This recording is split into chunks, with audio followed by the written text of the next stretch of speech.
Mira, naturalmente ningún ciudadano puede estar ajeno a lo que pasa en la política. La política es una preocupación constante de todo ciudadano, obviamente. Y yo, bueno, traté de hacer contrapeso a esa preocupación por la política con la reflexión filosófica.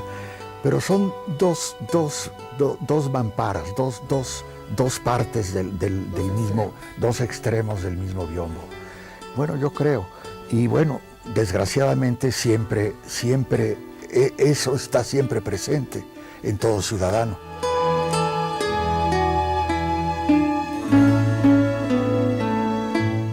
Yo creo que es un espléndido maestro, extraordinario, una capacidad expresiva, inteligente, profundo, bien, ¿no? En todos los sentidos. Yo creo que Villoro ha sido de las figuras realmente señeras de la enseñanza de la filosofía en México también. Luis Villoro nos permitió a muchos que estábamos inmersos en el mundo marxista de salir de él, sobre todo de las partes más dogmáticas del marxismo, sin renunciar a temas básicos del pensamiento de la izquierda. Luis Villoro Toranzo nació el 3 de noviembre de 1922 en tierras catalanas, en la ciudad de Barcelona, España, aunque de padres mexicanos.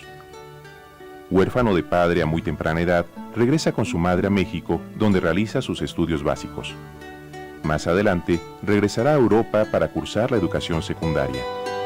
Mi mamá, que tenía mucha afición para los jesuitas, para la Compañía de Jesús, me mandó a Bélgica. Y yo estuve de interno en un colegio de Bélgica. Y bueno, al principio me costó mucho trabajo porque yo no sabía francés, y en Bélgica la parte wallona de Bélgica se habla francés.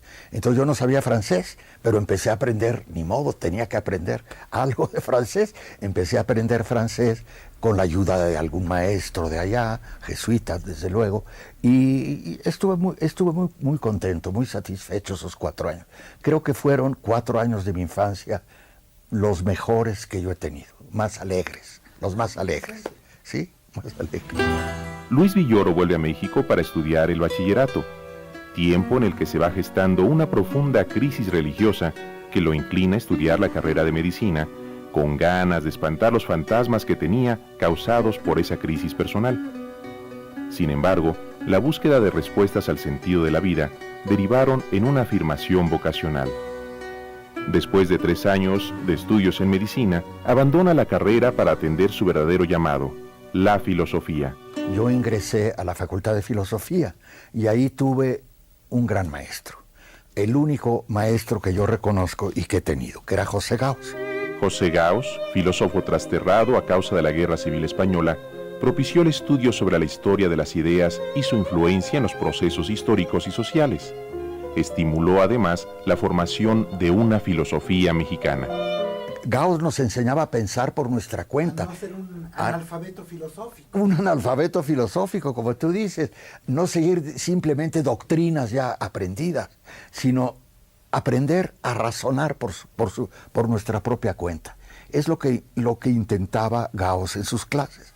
Y es lo que yo traté de seguirlo en ese punto. Alentados por la influencia académica del maestro José Gauss, un grupo de jóvenes filósofos mexicanos constituyeron el grupo Hiperión, que en palabras del propio Villoro, intentaba comprender la historia y la cultura nacionales con categorías filosóficas propias. Y el grupo Hiperión éramos todos, en alguna forma, discípulos indirectos de José Gauss. Y entonces, en el grupo Hiperión nos interesaban mucho esos temas. Y por eso, dentro de ese grupo, fue donde yo escribí Los grandes momentos del indigenismo en México. Es del ambiente que se daba en ese grupo, de esa cantera. Culmina sus estudios en filosofía con un notable trabajo de tesis titulado Los grandes momentos del indigenismo en México, dirigida por José Gauss. Realiza posteriormente estudios de posgrado en la Universidad de la Sorbona, en París, en la Ludwig Universität, en Múnich, en la República Federal Alemana.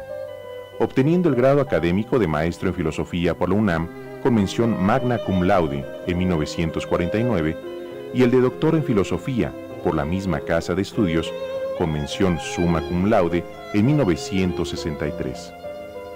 El tema del indigenismo será fundamental en el pensamiento filosófico de Luis Villoro, un tema emanado de una vivencia infantil. El mundo indígena para mí empezó a tener su sentido después de una experiencia personal que tuve cuando niño. Fui con mi madre, que tenía un rancho en San Luis Potosí, una hacienda en San Luis Potosí, y allí yo era muy niño y entonces vi emotivamente como un viejo calentado por el sol, polvoriento, del polvo que hay siempre en San Luis Potosí, polvoriento, se acerca hacia mí ese viejo y me ve a mí, y como yo estaba niño al lado de mi madre, se adelanta y me besa la mano. Me besa la mano. ¿Cómo es posible que un viejo con muchos años, calentado por el sol, venga a un pequeño niño que no sabe quién es, que no sabe de dónde viene, un pequeño niño, y va y le bese la mano?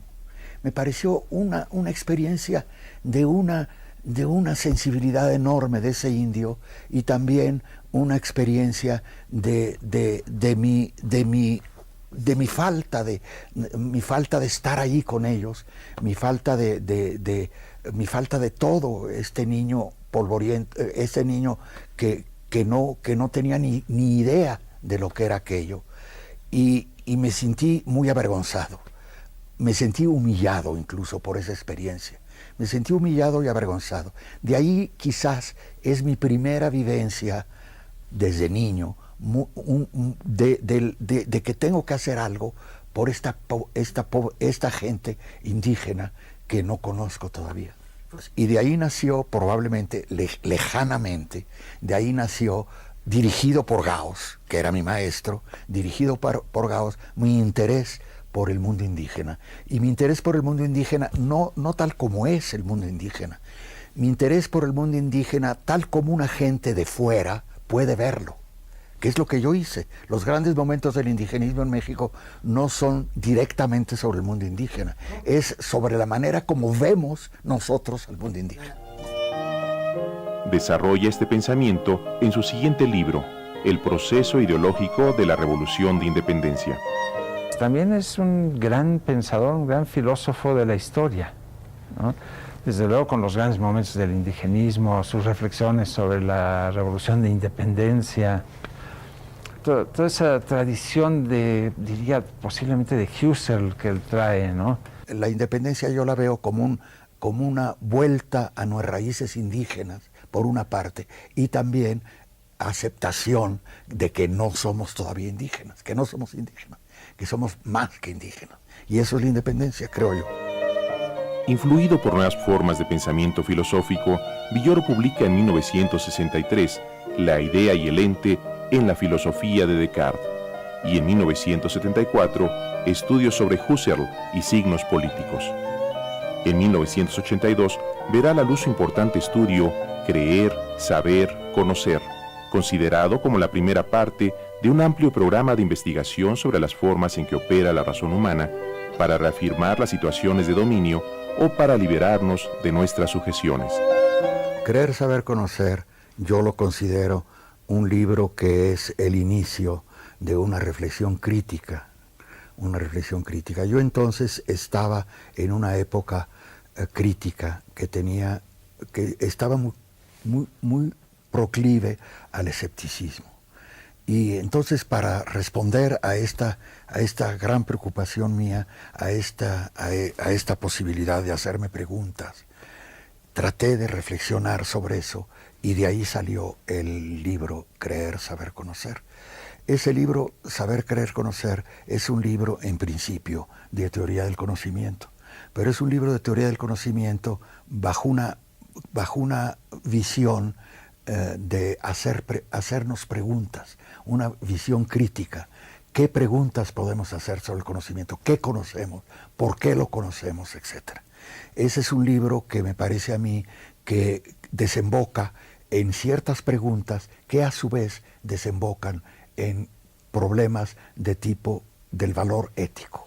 Cuando ves a un filósofo trabajando, alguien que no llega con un discurso ya preconcebido, sino que va luchando con los conceptos, que va profundizando en ellos, y que al mismo tiempo que te enseña la manera de exponer las ideas, te enseña a trabajar filosóficamente. Yo me siento deudor de su pensamiento y de su obra, ¿no? No solamente tenemos una amistad, ¿no? Porque realmente es una persona formidable, sino de la cual se aprende mucho a nivel personal, sino también de su pensamiento, que provoca reflexión. Para mí Luis Villoro es el que ha hecho la mejor filosofía política en este país. Yo creo que tiene en eso un papel fundamental, predominante, ¿no? Todos sus textos sobre ideología, por ejemplo, son realmente muy, muy importantes. Extraordinario polemista, Luis Villoro participa en debates y diálogos diversos, rebatiendo ideas de pensadores de la altura de Adolfo Sánchez Vázquez, con quien tuvo diferencias filosóficas en torno a conceptos como los de historia e ideología, que pueden seguirse en el libro Historia para qué, de 1980, y sobre todo el concepto de ideología y otros ensayos, publicado en 1985. Adolfo Sánchez Vázquez, para mí, fue un amigo muy querido y sigue siendo un gran amigo. Y siempre ha sido para mí un representante del pensamiento marxista, pero crítico. El pensamiento marxista en cierto modo crítico. No demasiado crítico tampoco, porque claro, porque si no, no sería marxista. Si no, no sería marxista, claro. No demasiado crítico, pero en fin, tenía reflexiones que iban en ese sentido. Y claro, una de las polémicas que yo tuve con él fue justamente sobre el concepto de ideología, como tú acabas de decir, que el concepto de ideología en Sánchez Vázquez y en el marxismo es un concepto muy rígido, con el cual yo no podía concederlo todo.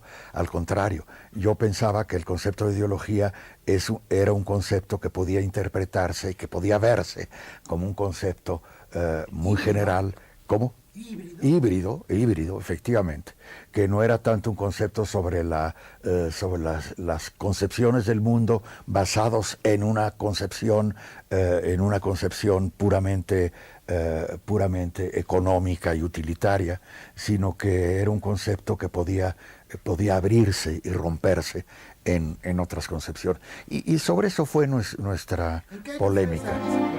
Luis Villoro no es simplemente un filósofo de palabras. De aguda conciencia política, participa activamente en el movimiento estudiantil de 1968. Y bueno, el 68 fue para mí un movimiento muy importante porque fue un movimiento que me llevó a apoyar a los estudiantes en un momento que era indispensable apoyarlos. Yo estaba destinado a ser orador en el Zócalo en reemplazo a Heberto Castillo. Heberto Castillo, que ustedes saben que desgraciadamente murió ya, pero Heberto Castillo, que era realmente el líder importante en ese momento en el movimiento del 68, él me había solicitado a mí que yo lo reemplazara en el caso de que él faltara. Y bueno, esa anécdota demuestra simplemente que yo estaba muy cerca de Heberto Castillo y también estaba muy cerca de todo el movimiento del 68. Y yo formé parte del movimiento del 68 en una coalición de profesores que apoyaba a ese movimiento. Una coalición de profesores que después, desgraciadamente, fue también hostigada y castigada en el momento que hubo la represión espantosa de Díaz Ordaz. En 1974, forma parte de la planta de profesores que fundan la Universidad Autónoma Metropolitana. Él fue el fundador fue de los profesores fundadores de la UAM, pero particularmente se encargó de la dirección de la División de Ciencias Sociales y Humanidades de la UAM Iztapalapa, dentro de la concepción que él tuvo de cómo diseñar la división, el tipo de carreras que habría, el tipo de estudios que habría, pues desde luego estaban los de filosofía, con ciertas características que tienen mucho que ver con una concepción de la filosofía misma y de la enseñanza de la filosofía que él tenía. Un tema que nunca abandonará el maestro Luis Villoro será el de la religión. Reflexiones filosóficas de índole metafísica que publicará en textos como La significación del silencio, de 1960, Lo indecible en el Tractatus, de 1975, La mezquita azul, de 1996, Una filosofía del silencio y la filosofía de la India, de 1997, y La idea de Dios, publicado en el año de 2002. Yo tuve el privilegio de escuchar a Villoro dando filosofía de la religión, fenomenología de la religión. Una fusión entre la lucidez intelectual y un verdadero pathos místico que no se logra encontrar fusionados nunca. Yo creo que quienes tuvimos ese verdadero privilegio de asistir a sus cursos de filosofía en la religión, quedamos para siempre marcados por Luis Villoro. Yo recordé después muchas veces su pequeño textito sobre la mezquita azul, que es hermosísimo también y que tiene que ver con esto. Bueno, también he escrito otros ensayos junto con la mezquita azul, que son ensayos donde tengo la preocupación de una religiosidad que no es una religiosidad basada en ninguna creencia de una iglesia particular. Yo no soy religioso en el sentido de que siga los dogmas o las ideas de un catolicismo, de un protestantismo, de un budismo o de cualquier otra religión. No soy una persona que tiene sensibilidad, creo tener una posible sensibilidad ante el problema mismo de lo sagrado y de la religión como institución, sino como vivencia del mundo. Y ahora estuve hace unos 2 años aproximadamente, estuve en Istambul. Había estado ya otra vez y estuve con Victoria Camps. Entonces llevaba yo el librito, como sabía que iba a estar en la mezquita, llevaba el pequeño librito de Villoro y nos sentamos en el suelo. Con Victoria y otros amigos nos sentamos en el suelo a leer a Luis Villoro dentro de la mezquita. No sabes qué maravilla de experiencia, bellísima. Se lo comenté a él. Y claro, él se pone un poco nervioso con estos temas, ¿no? Sí, yo creo que Luis Villoro es un pensador de talla latinoamericana. Yo creo que su reflexión filosófica influye en las tradiciones occidentales, europeas, bebe de ellas, toma de la gran tradición filosófica occidental y es capaz de traducirla a términos mexicanos, incluso a los más pequeños pliegues y detalles de la vida política, a los temas de la ética política, desde luego que es fundamental, la epistemología. Tiene una capacidad de dar saltos desde los temas más generales y teóricos globales, digamos, hasta las minucias de la vida política, el problema del relativismo, el alzamiento zapatista. Él siempre tiene algo interesante que decir. Bueno, yo con el movimiento zapatista y con la figura del subcomandante Marcos, me siento muy influido por este movimiento zapatista. Me parece que, bueno, no sé cómo decirte, yo creo que actualmente, como hemos visto en los reportajes que constantemente aparecen en La Jornada, sobre todo, en los reportajes que vemos en La Jornada, sobre todo, creo que el movimiento zapatista, por una parte, fue la reivindicación de una democracia comunitaria auténtica, una democracia comunitaria que no tiene nada que ver con la democracia representativa de la república que tenemos ahora, por ejemplo. No tiene nada que ver, que es una democracia basada en los valores comunitarios de las pequeñas comunidades indígenas. Y me parece que esa experiencia dio lugar a muchas formas. Las famosas juntas del buen gobierno que hay en Chiapas son una experiencia fantástica de una democracia auténtica basada en la base, en la comunidad desde base. Y bueno, me parece que ahí el ejemplo de las juntas de buen gobierno podría ser un ejemplo en general para una democracia real, una democracia auténtica, basada en la idea de comunidad, Y bueno, y en cierto sentido, me parece a mí que en lo personal he tenido mucha influencia, creo yo, de este movimiento. Porque claro, él lo que se ha dado cuenta, y esto creo que en él surge ya, no tanto teórico como vitalmente, a raíz del levantamiento en Chiapas. Es decir, ¿qué haces con este sistema de democracia basado en individuos, basado en derechos humanos, basado en una cuestión que él ha criticado mucho, en una idea de Estado-nación que hace que todos los individuos sean homogéneos, ¿no? Como el caso de México? Sigue habiendo comunidades que no se comportan de esa manera.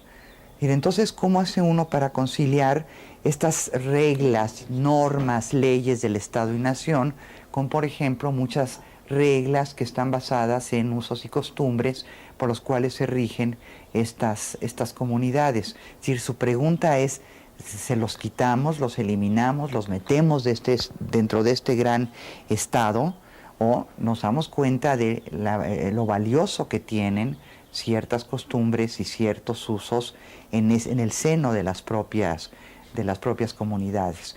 Creo que esto ha sido como uno de los temas más importantes de su trabajo. Sobre estos temas publicará en 1997 una obra cumbre de la filosofía latinoamericana moderna, El poder y el valor, fundamentos de una ética política. Mira, yo creo que en mi libro del poder y el valor, los últimos capítulos hablan de la comunidad justamente. Y creo que la idea de comunidad es el fin de toda realización del valor dentro de una sociedad. La comunidad.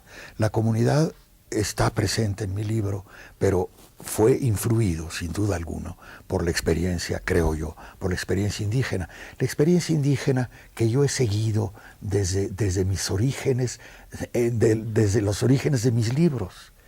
La experiencia de la comunidad ha sido lo que me llevó a las comunidades indígenas en nuestro país, en los grandes momentos del indigenismo, que fue mi primer libro. Y en este último libro, que es El poder y el valor, recupero esta experiencia de la comunidad, me parece a mí. Pero además yo considero que su libro sobre el valor y el poder lo podría yo considerar uno de los libros más importantes que se han escrito en México. Y de filósofo mexicano yo creo que es de los más significativos. Es un libro realmente de enorme valor, a mi modo de ver. Es un libro que yo tengo marcado desde la primera página hasta la última. Esta otra obra cumbre que tiene, El poder y el valor, ¿no? Que es realmente una gran obra de madurez de su pensamiento, en que trabaja desde los temas fundamentales y, digamos, más abstractos de la filosofía, pero siempre con la preocupación de que esto no sea un puro pensamiento abstracto, sino siempre que sirva de orientación, no solo de reflexión para comprender nuestro mundo, sino de auténticamente una guía para la acción. Y yo creo que es algo característico de su pensamiento y uno de los rasgos que desde mi punto de vista son de los más admirables. Esta preocupación porque el pensamiento sea profundo, sea riguroso, pero siempre esté realmente relacionado con nuestra sociedad, con nuestros problemas y sirva para actuar, para transformar la realidad, para hacernos cargo de la realidad y para transformarla, ¿no? Luis Villoro, hombre político, ha desempeñado diversos cargos. Ha sido miembro de la Junta de Gobierno y de la Junta Directiva de la UNAM de 1972 a 1984. Fungió como delegado permanente de México ante la UNESCO en París de 1983 a 1987 y es miembro del Colegio Nacional desde el 14 de noviembre de 1978. Por su destacada labor filosófica, ha sido galardonado con diversas distinciones, entre las que destacan el Premio Nacional de Ciencias Sociales, Historia y Filosofía de 1986, obteniendo ese mismo año el Premio UNAM de Investigación en Humanidades. En 1989 fue nombrado investigador emérito del Instituto de Investigaciones Filosóficas, de la que ha sido siempre su hogar, la Universidad Nacional Autónoma de México. La UNAM ha sido para mí mi hogar espiritual desde siempre.